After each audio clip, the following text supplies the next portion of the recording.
As কুকিংয়ে তোমাদের সবাইকে স্বাগত।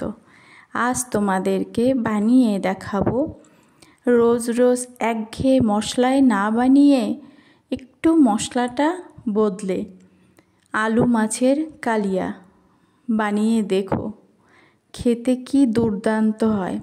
তার জন্য 5 পিস রুই মাছ লবণ হলুদ মাখিয়ে গরম সর্ষের তেলে বেশ লালচে করে ভেজে তুলে নেব। এই কালিয়াটা বানানোর জন্য মাছটা বেশ লালচে করে ভাজতে হবে। ভিডিওটা সম্পূর্ণ দেখার অনুরোধ রইল। মাছগুলো ভেজে তুলে নিয়েছি। এই দিকে কটা আলু লবণ দিয়ে আলুটা ভাপিয়ে নিয়েছি। মাছগুলো তুলে নিয়ে সেই তেলে সেই ভাপানো আলুগুলো দিয়ে দেব, দিয়ে বেশ লালচে করে ভেজে তুলে নেব। এইভাবে আলু ভাজা হলে খুব সুন্দর খেতে লাগে, আর আলুটা গাটা ফেটে ফেটে বালি বালি মতো লাগে খেতে। এইভাবে বেশ লালচে করে আলুটা ভেজে তুলে নিলাম। সেই তেলে দেব গোটা গরম মশলা আর দেব অল্প চিনি ফোড়ন। চিনিটা দিলে এই সময় তেলে কালারটা দারুণ হয় রান্নার। এবার দেব 2 কোচানো পেঁয়াজ। পেঁয়াজটা বেশ লালচে করে একটু ভেজে নেব। এই দিকে 2 চামচ নিয়েছি শুকনো লঙ্কা বাটা, 2 চামচ শুকনো লঙ্কা আর রসুন বেটে নিয়েছি অল্প আদা দিয়ে, সেটা দিয়ে দিলাম। দিয়ে যতক্ষণ না এই আদা রসুনের কাঁচা গন্ধটা ছেড়ে না যায় ততক্ষণ এটাকে ভেজে নেব। এবার দেব একটা মোটা টমেটো কুচি।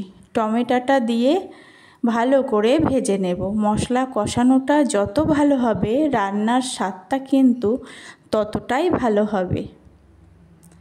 এইবার দেব স্বাদ অনুযায়ী লবণ, দেব হলুদ আর দেব কাশ্মীরি লাল লঙ্কার গুঁড়ো।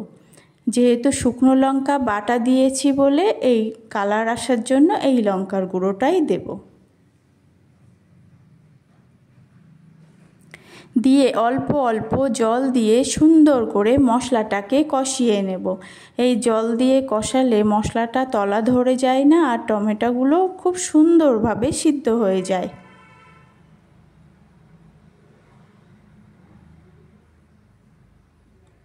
এবার খুব সুন্দর জলটা টেনে গেছে, মশলাগুলো খুব সুন্দরভাবে কষানো হয়ে গেছে। এইবার সেই ভেজে রাখা আলুগুলো দিয়ে দেব, দিয়ে মশলার সাথে সুন্দর করে মিশিয়ে নেব। এই মশলার সাথে সুন্দর করে মিশিয়ে নিলে আলুর ভিতরেও খুব সুন্দরভাবে লবণ ঝাল মশলাটা ঢুকে যায়। ভালো করে কষানো হয়ে গেছে। এবার অল্প অল্প করে জল দেব। পাশে একটা গামলিতে গরম জল বানিয়ে নিয়েছি, সেই জলটা দিয়ে দেব। একটু নাড়িয়ে চাড়িয়ে এবার পরিমাণ মতো রান্নার যে যেমন ঝোল খাবে সেই বুঝে জলটা দিও। জলটা দিয়ে কিছুক্ষণ রান্না করে নেব। নিয়ে ভেজে রাখা মাছগুলো দিয়ে দেব।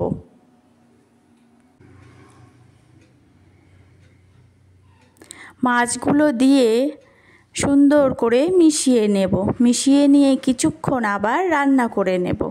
রান্না করে নিয়ে লবণ ঝালটা ঠিক মতো চেখে নেব। ভিডিওটা ভালো লাগলে অবশ্যই একটা লাইক দিয়ে ভিডিওটা দেখা শুরু করবে। আর ভালো লাগলে কমেন্টে জানিও কেমন হলো, আর সাবস্ক্রাইব করে পাশে থাকার অনুরোধ রইল। লবণ ঝাল চেখে নিয়ে সেই সিক্রেট মশলাটা দেব। 1/2 চা চামচ দেব চিকেন কারি মশলা, আর দেব 1/2 চা চামচের একটু কম শাহি গরম মশলা। এটা দিয়ে কিছুক্ষণ ফুটিয়ে নিলেই রেডি দারুণ স্বাদের টেস্টি আলু মাছের কালিয়া। তোমরা এই পদ্ধতিতে এই মশলায় একবার বাড়িতে বানিয়ে দেখো, মনে হবে যেন অনুষ্ঠান বাড়িতে বসেই